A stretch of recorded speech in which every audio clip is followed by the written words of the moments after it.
Question number 1 इसमें दिया है, सिद्ध कीजिए कि रूट 5 एक अपरिमेय संख्या है। रूट 5 को अपरिमेय संख्या सिद्ध करना है। ये किया जाता है विरोधाभासी तरीके से। तो इसका हल प्रारंभ होता है यहाँ से। सबसे पहले मान लेंगे कि रूट 5 एक परिमेय संख्या है। हमें ये सिद्ध करना है कि ये एक अपरिमेय संख्या है, लेकिन इसका उलट मानेंगे हम बिल्कुल। तो यहाँ पर मैं लिखता हूँ, माना रूट 5 परिमेय संख्या है। अगर ये परिमेय संख्या है तो हम इसको भिन्न के रूप में लिख सकते हैं। ये किसी भिन्न के बराबर होगी। तो यहाँ पर लिखा जा सकता है रूट 5 बराबर में a बटा b। रूट 5 परिमेय संख्या जो होती है वो भिन्न के रूप में लिखी जा सकती है। तो रूट 5 बराबर a बटा b हो जाएगा।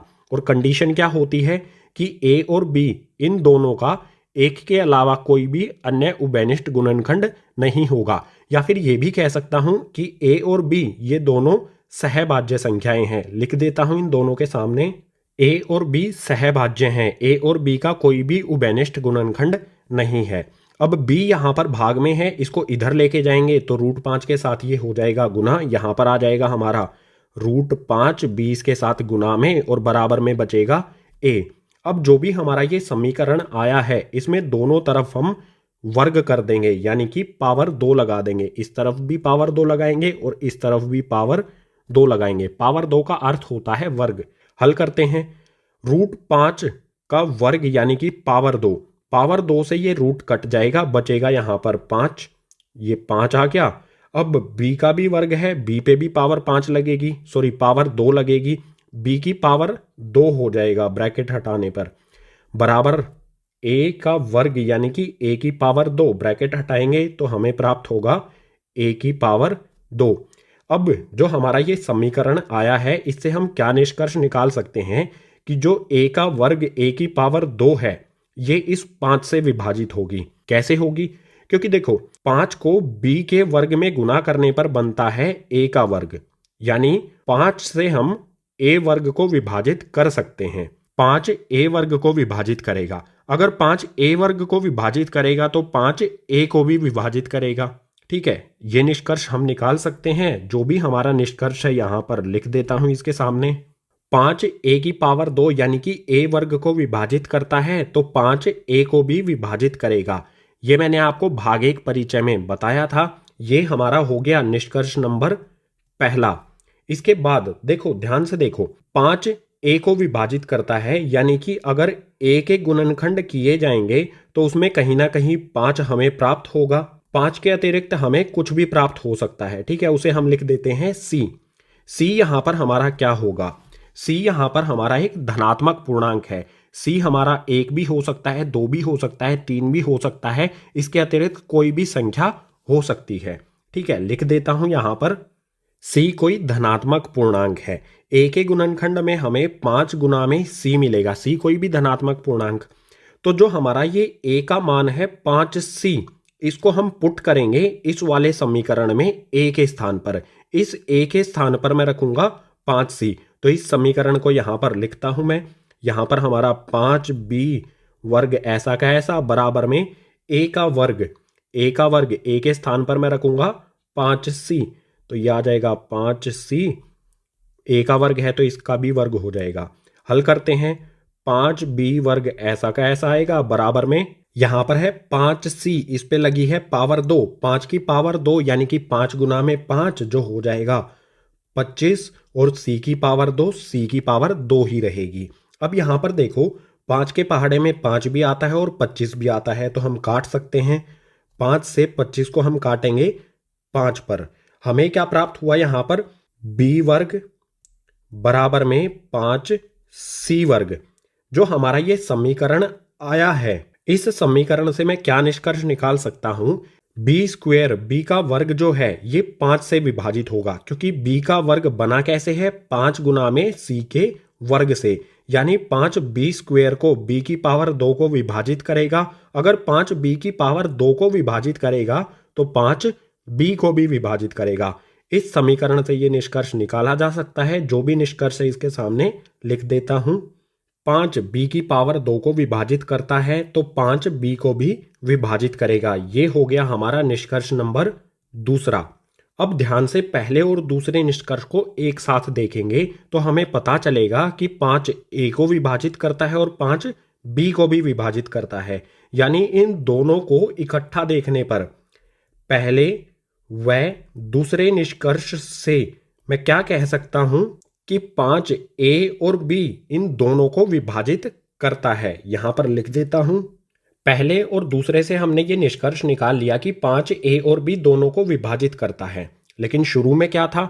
ए और बी एक के अतिरिक्त किसी भी अन्य संख्या से भी ये विभाजित नहीं होंगी, यानी ये सहभाज्य संख्याएं हैं। शुरू में तो एक के अलावा किसी से भी विभाजित नहीं थी। यहां पर हमें पता चलता है कि ए और बी ये दोनों 5 से विभाजित होती हैं। बिल्कुल उल्टा हमें प्राप्त हो रहा है, बिल्कुल विरोधाभास हमें दिखाई दे रहा है। ये जो हमें विरोधाभास शुरू और अंत में प्राप्त हो रहा है, ये किस वजह से है? हमारी गलत कल्पना के कारण। हमने शुरू में गलत कल्पना कर ली कि √5 एक परिमेय संख्या है। अगर √5 परिमेय संख्या नहीं है, अगर हमारी ये कल्पना गलत है, तो √5 क्या हो जाएगा? अगर ये परिमेय नहीं है तो ये हो जाएगा अपरिमेय। तो यहां पर अंत में लिख देते हैं, यह विरोधाभास हमारी गलत कल्पना के कारण प्राप्त हुआ है, अतः √5 एक अपरिमेय संख्या है। विरोधाभास मैंने आपको बता दिया है कि शुरू में ए और बी एक के अतिरिक्त किसी भी अन्य संख्या से विभाजित नहीं हो रही थी, लेकिन अंत में ए और बी ये दोनों 5 से विभाजित होती हैं। जो ये विरोधाभास है, ये हमारी इस गलत कल्पना के कारण प्राप्त हुआ है कि √5 एक परिमेय संख्या है। ये अगर हमारी गलत कल्पना है तो सही क्या होगा फिर? √5 एक अपरिमेय संख्या है। क्वेश्चन नंबर 1 हो गया हमारा कंप्लीट। अब क्वेश्चन नंबर 2 को देखते हैं नेक्स्ट पेज पर। क्वेश्चन नंबर 2 इसमें दिया है, सिद्ध कीजिए कि 3 जमा 2 √5 एक अपरिमेय संख्या है। क्वेश्चन नंबर 2 में हमें सिद्ध करना है कि ये संख्या अपरिमेय है। तो इसको भी हम विरोधाभासी तरीके से हल करेंगे।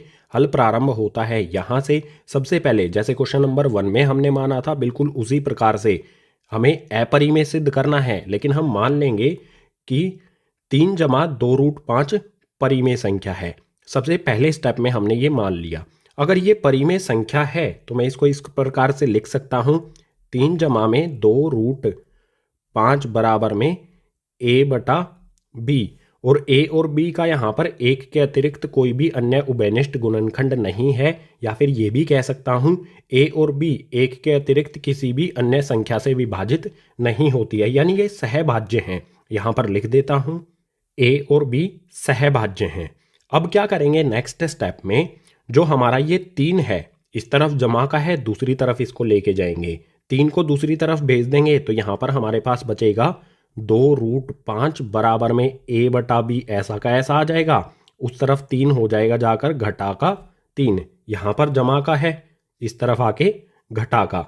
आगे हल करेंगे तो 2 √5 हमारा ऐसा का ऐसा बराबर में, इस तरफ हम क्या करेंगे, b को 3 में गुना कर दो, यानी कि b का हम LCM ले लेंगे। नीचे यहाँ पर आ जाएगा b, ऊपर क्या आएगा a आ जाएगा, घटा का निशान लगाएंगे। b को हम यहाँ पर सीधा 3 से गुना कर देते हैं तो आ जाएगा 3b।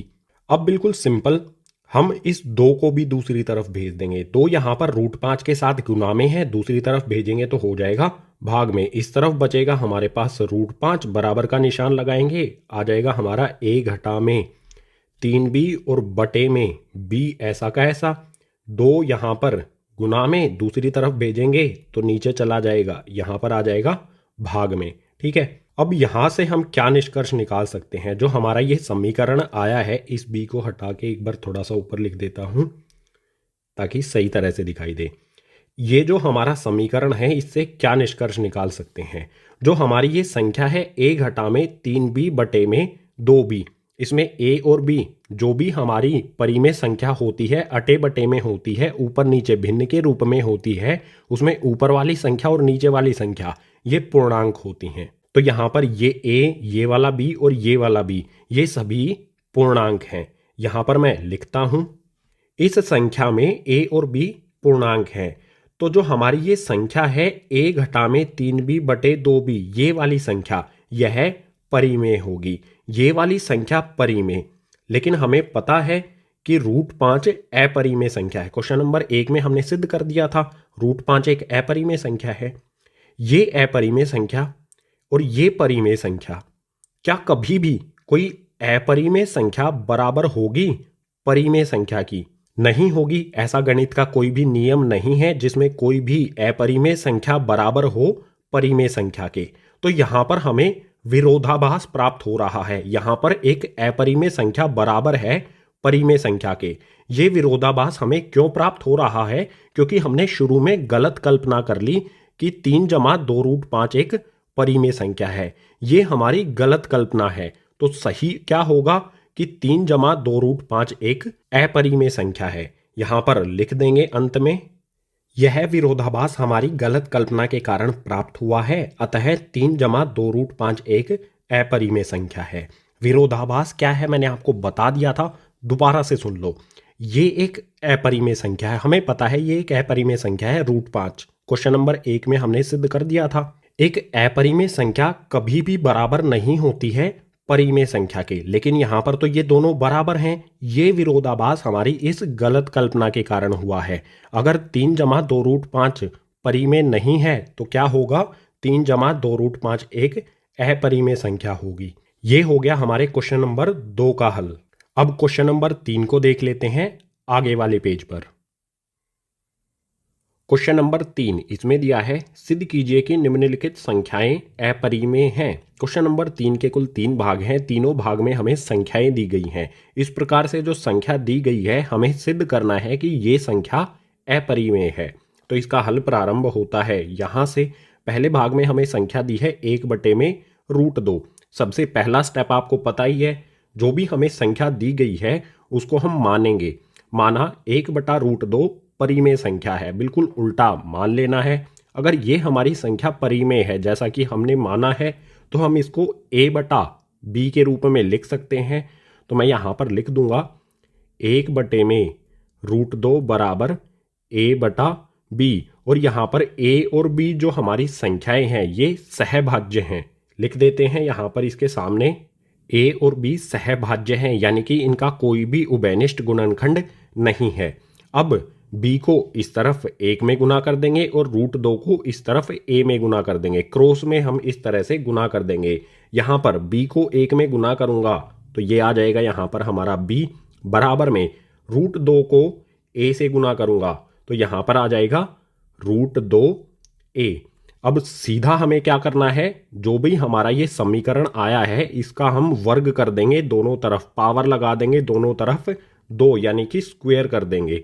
स्क्वायर करने के बाद हल करेंगे। b का वर्ग यानी कि b की पावर 2 ऐसी की ऐसी रहेगी, सिर्फ ब्रैकेट हट जाएगा। इसके बाद यहाँ पर रूट के अंदर 2 दिया गया है, इसकी पावर 2 लगाएंगे तो ये रूट कट जाएगा, बाहर निकलेगा हमारे पास 2। इसके बाद a पे भी ये 2 पावर लगेगी, ब्रैकेट हटने पर हो जाएगा a की पावर 2। यहाँ पर हम क्या निष्कर्ष निकाल सकते हैं कि जो ये 2 है ये इस b स्क्वायर को विभाजित करेगा, क्योंकि ये 2 इस b स्क्वायर का b वर्ग का गुणनखंड है। ये निष्कर्ष हम निकाल सकते हैं, इसके सामने लिख देते हैं। 2 b स्क्वायर को विभाजित करता है, अगर 2 b स्क्वायर को विभाजित करता है तो 2 b को भी विभाजित करेगा। ये हमारा हो गया निष्कर्ष नंबर पहला।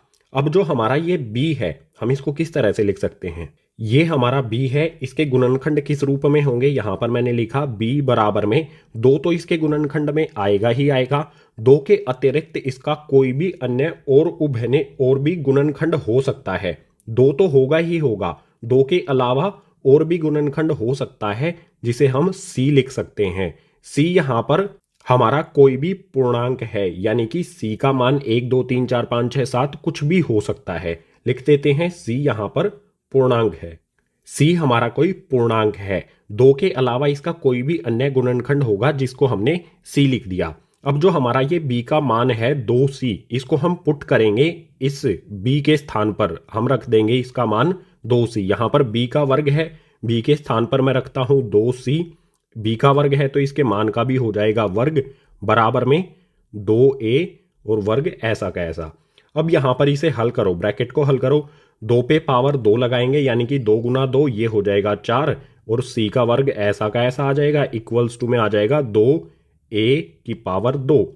यहाँ पर 2 के पहाड़े में 2 भी आता है और 4 भी आता है तो हम काट सकते हैं, 2 दूनी 4। हमें प्राप्त यहाँ पर क्या होगा, 2c का वर्ग यानी कि c की पावर 2 बराबर में a की पावर 2 या फिर इसे a स्क्वेयर भी कह सकते हैं। इस समीकरण से मैं क्या निष्कर्ष निकाल सकता हूं कि 2a स्क्वेयर को a की घात 2 a की पावर 2 इसको विभाजित करता है। अगर 2a की पावर 2 को विभाजित करता है तो 2a को भी विभाजित करेगा। ये निष्कर्ष हम निकाल सकते हैं। लिख देता हूं यहां पर, 2a की पावर 2 को विभाजित करता है तो 2a को भी विभाजित करेगा। ये हमारा हो गया निष्कर्ष नंबर 2। पहले वाले निष्कर्ष और दूसरे वाले निष्कर्ष को साथ में देखो। 2 यहां पर b को विभाजित करता है और यहां पर a को विभाजित करता है। अगर हम इनको इकट्ठा लिखें पहले व दूसरे समीकरण से, हम क्या निष्कर्ष निकाल सकते हैं कि जो हमारा ये 2 है ये b और a इन दोनों को विभाजित करता है। यहां पर लिख देते हैं। पहले और दूसरे निष्कर्ष को जब हम साथ देखते हैं तो हमें पता चलता है 2a और b इन दोनों को विभाजित करता है, या फिर ये भी कह सकते हैं जो 2 है ये a और b इन दोनों का गुणनखंड है। लेकिन शुरू में तो ये सहभाज्य थी, यानी कि इनका एक के अतिरिक्त कोई भी अन्य उभयनिष्ठ गुणनखंड नहीं होगा। या फिर ये भी कह सकते हैं कि ये एक के अलावा किसी अन्य संख्या से विभाजित नहीं हो रही थी। लेकिन हमें पता चलता है यहाँ पर कि ये दोनों संख्याएं a और b 2 से विभाजित होती हैं। शुरू में और अंत में विरोधाभास है। ये विरोधाभास हमें क्यों प्राप्त हुआ है? हमारी गलत कल्पना के कारण। हमने गलत कल्पना की कि 1/√2 परिमेय संख्या है। ये हमारी गलत कल्पना है। तो सही क्या होगा कि ये संख्या अपरिमेय है। लिख देंगे यहां पर अंत में, यह विरोधाभास हमारी गलत कल्पना के कारण प्राप्त हुआ है। और इसके बाद में लिख देंगे अतः 1/√2 अपरिमेय संख्या है। लास्ट में लिखनी है ये वाली लाइन। फर्स्ट पार्ट में हमने सिद्ध कर दिया कि 1/√2 ये एक अपरिमेय संख्या है विरोधाभासी तरीके से। विरोधाभास क्या है यहाँ पर कि a और b यहाँ पर एक के अलावा किसी अन्य संख्या से विभाजित नहीं होती है, लेकिन अंत में ये 2 से विभाजित होती हुई हमें प्रतीत हो रही है, दिखाई दे रही है। यही विरोधाभास है और ये हमारी इस गलत कल्पना के कारण हुआ है। तो सही क्या होगा? 1/√2 अपरिमेय संख्या है। क्वेश्चन नंबर 3 का फर्स्ट पार्ट हो गया कंप्लीट। अब क्वेश्चन नंबर 3 के सेकंड पार्ट को देखते हैं आगे वाले पेज पर। क्वेश्चन नंबर 3 के दूसरे भाग में हमें संख्या दी है 7√5। इसको भी हमें अपरिमेय सिद्ध करना है। तो इसका हल प्रारंभ होता है यहां से। पहला स्टेप तो आपको पता ही है, जो भी संख्या दी गई है उसका क्या करना है, माना 7√5 परिमेय संख्या है। जो भी संख्या दी है उसे परिमेय संख्या हम मान लेंगे। अगर ये परिमेय संख्या है तो मैं इस संख्या को इस प्रकार से लिख सकता हूं ना, 7√5 बराबर में a/b। और यहां पर a और b क्या है, सहभाज्य संख्याएं हैं, यानी कि एक के अतिरिक्त किसी भी अन्य संख्या के पहाड़े में ये नहीं आती हैं। लिख देंगे यहां पर a और b सहभाज्य हैं। अब यहां पर क्या करेंगे, 7 यहां पर √5 के साथ गुणा में है, इसको हम दूसरी तरफ भेजेंगे। यहां पर गुणा में है तो दूसरी तरफ भेजने पर भाग में चला जाएगा। इस साइड बचेगा हमारा √5, बराबर में आ जाएगा a, इसके नीचे आ जाएगा यहां पर b। 7 कहां पर जाएगा, 7 यहां ऊपर है तो नीचे भाग में चला जाएगा, b के साथ आ जाएगा। ठीक है, यहां पर आ जाएगा 7b। अब ध्यान से देखो, हमें पता है √5 एक अपरिमेय संख्या है और a और b हमारे क्या हैं, पूर्णांक। क्योंकि जो भी हमारी परिमेय संख्या होती है उसमें ऊपर और नीचे जो भी संख्याएं हमें दी होती हैं वे पूर्णांक होती हैं। a और b पूर्णांक हैं, यानी कि ये वाली संख्या परिमेय हो गई, √5 अपरिमेय है। अपरिमेय संख्या और परिमेय संख्या बराबर हैं, लेकिन ऐसा तो कोई नियम होता नहीं है गणित में कि कोई भी हमारी अपरिमेय संख्या बराबर हो परिमेय संख्या के। ऐसा तो होता ही नहीं है। ये यहां पर हमें विरोधाभास प्राप्त हो रहा है। तो यहां पर मैं लिख देता हूं, a और b पूर्णांक हैं तो a/7b परिमेय संख्या होगी और √5 एक अपरिमेय संख्या है। इस साइड में अपरिमेय संख्या, इस साइड में परिमेय संख्या। कोई भी अपरिमेय संख्या बराबर नहीं होती है परिमेय संख्या की। तो ये विरोधाभास हमें जो प्राप्त हो रहा है ये किस वजह से हो रहा है, हमारी गलत कल्पना के कारण। हमने ये गलत कल्पना कर ली इस वजह से कि 7√5 परिमेय संख्या है। अगर ये हमारी गलत कल्पना है तो सही क्या होगा, 7√5 अपरिमेय संख्या है। अंत में यहां पर लिख देंगे, यह विरोधाभास हमारी गलत कल्पना के कारण प्राप्त हुआ है, अतः 7√5 एक अपरिमेय संख्या है। विरोधाभास दोबारा से बता देता हूं क्या है कि एक अपरिमेय संख्या परिमेय संख्या के बराबर है। ऐसा नहीं होता है गणित में, कोई भी अपरिमेय संख्या और परिमेय संख्या एक दूसरे के बराबर नहीं होती हैं, लेकिन यहां पर तो ये बराबर आ रही हैं। ये विरोधाभास हमें इस गलत कल्पना के कारण प्राप्त हुआ है, इसीलिए 7√5 एक अपरिमेय संख्या हो जाएगी। सेकंड पार्ट में हमने सिद्ध कर दिया कि ये 7√5 एक अपरिमेय संख्या है। सेकंड पार्ट हो गया कंप्लीट। अब इससे अगले क्वेश्चन नंबर 3 के आखिरी वाले भाग को, तीसरे भाग को देखते हैं आगे वाले पेज पर। इस एक्सरसाइज के आखिरी क्वेश्चन के आखिरी भाग में हमें संख्या दी है 6 + इसे सिद्ध करना है कि ये अपरिमेय है। तो हल प्रारंभ होता है यहां से। सबसे पहला स्टेप तो आपको पता ही है, जो भी संख्या दी गई है उसे हम क्या करेंगे, माना 6 + परिमेय संख्या है। हमें अपरिमेय सिद्ध करना है, लेकिन इसका उल्टा हम मान लेंगे। ये हमारी परिमेय संख्या अगर है तो मैं इसे इस प्रकार से लिख सकता हूं, 6 बराबर में a/b। a और b यहां पर क्या है, सहभाज्य संख्याएं हैं। बार बार बताने की जरूरत तो है नहीं कि सहभाज्य संख्याएं क्या होती हैं, यहां पर लिख देते हैं। a और b सहभाज्य हैं। इसके बाद अगले स्टेप में क्या करेंगे, जो हमारा ये 6 है इसको दूसरी तरफ भेज देंगे। यहां पर ये जमा में है, दूसरी तरफ जाके हो जाएगा घटा में। यहां पर क्या बचेगा, हमारा आ जाएगा यहां पर √2 बराबर में a/b, ऐसा का ऐसा। यहां पर 6 जमा का इस तरफ आके घटा का, ये हो गया माइनस का घटा का 6। अब आप देखो a और b हमारे हैं पूर्णांक, क्योंकि परिमेय संख्या में ऊपर वाली और नीचे वाली जो भी संख्या होती है p/q के रूप में लिखने के बाद उसमें ऊपर और नीचे दोनों जगह पर पूर्णांक होते हैं। अगर ये दोनों पूर्णांक हैं तो a/b घटा में 6 ये संख्या हमारी हो जाएगी परिमेय। और हमें पता है कि √2 अपरिमेय है। अपरिमेय बराबर है परिमेय संख्या के, ऐसा तो होता ही नहीं है। कोई भी अपरिमेय संख्या परिमेय संख्या के बराबर नहीं होती है, ये विरोधाभास है।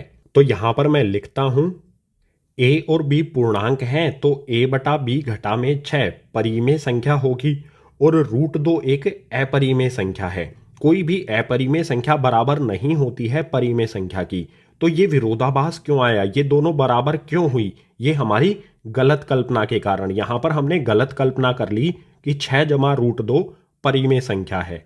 तो सही क्या होगा, 6 जमा √2 अपरिमेय संख्या है। लिख देंगे यहां पर अंत में, यह विरोधाभास हमारी गलत कल्पना के कारण प्राप्त हुआ है, अतः 6 जमा √2 अपरिमेय संख्या है।